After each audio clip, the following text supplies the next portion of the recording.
Uh, Hi guys, it's me, the digital version of me anyway.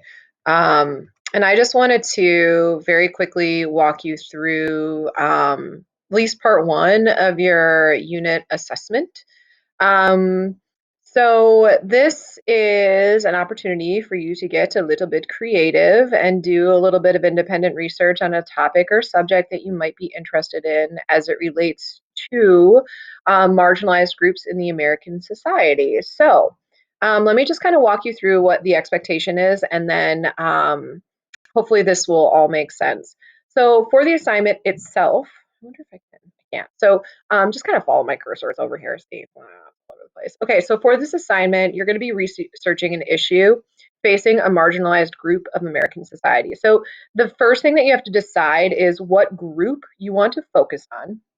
And then you're going to narrow your focus to one specific issues that members of the marginalized group face in society. And then you get to be creative. You can create a public service announcement, you can create an infographic, or you can do a screencastify, which is what I'm doing right now. And the whole purpose of that is to inform your audience of the issue and persuade them to join your cause. So we're going to give you a lot of support throughout this process. Mrs. Drexler and I are going to be holding office hours, and you're not going to be doing this by yourself, and we want you to feel good and comfortable and all that jazz. So this is just the intro assignment, so we will definitely build in time to answer and any questions that you might have. Okay, but if you don't know what group you want to do, here are some potential groups that you could choose from. So you have ethnic minorities. All of these groups have been marginalized in some way. You can do LGBTQ. You can do women, because honestly, even though we did gender a little bit for the last couple weeks, we really didn't talk about any of specific issues. We did that on purpose because we were just kind of talking about the topic itself and how a lot of the issues that many of these groups face are institutional issues. So we wanted to make sure to highlight like institutionality of the issues that are created for some of these groups, so you would know in which direction you might want to take your research. You could focus on religious groups.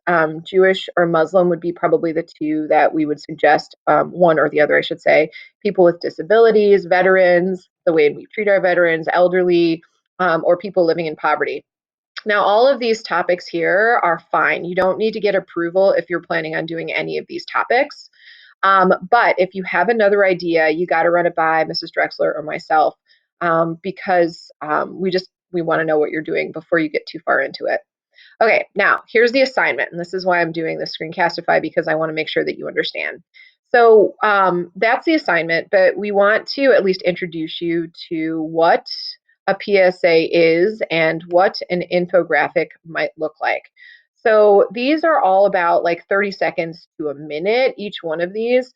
So we want you to we want you to click on these and then go to YouTube, and then actually watch the PSA. Oh, my computer's really slow now. This So you year, see, this is about a Lamar minute. got the perfect bag for I don't know back if to you school. guys have seen this one before, but it is intense. Um, it's a really good PSA. Anyway, so click on the links and watch the videos here. And then you're going to click on the links and you're going to kind of skim the infographics here.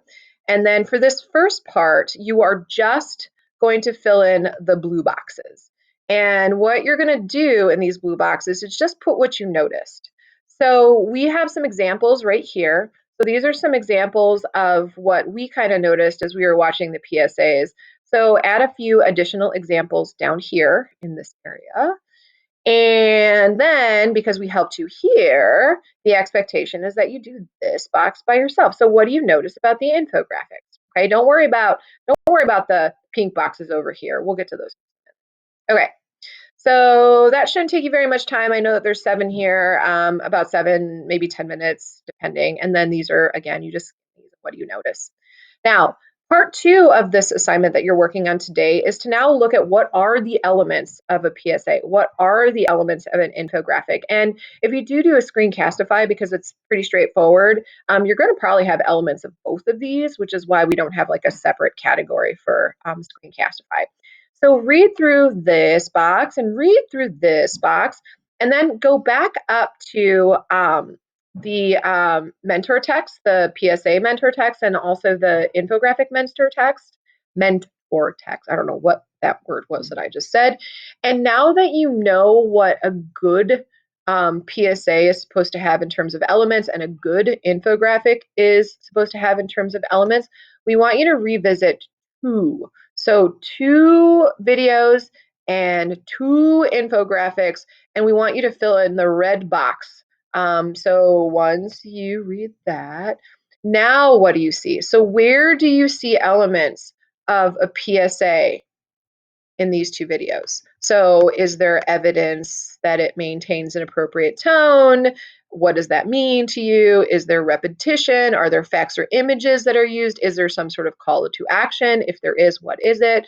So you're just watching 2 and you're looking for the characteristics of what a PSA is supposed to include in terms of its elements. And here you're looking at 2 more infographics. Now you might actually have to like read them a little bit to make sure that you are identifying or able to identify the elements of an infographic. And that is it. And when you are done, you will just submit the assignment via Google Classroom and you are done for the day. And we will upload tomorrow's assignment tomorrow. So I hope you guys are hunkering down and are enjoying your first or second day of our quarantine e-learning experience. It's really weird to me. Talk to you soon. Bye.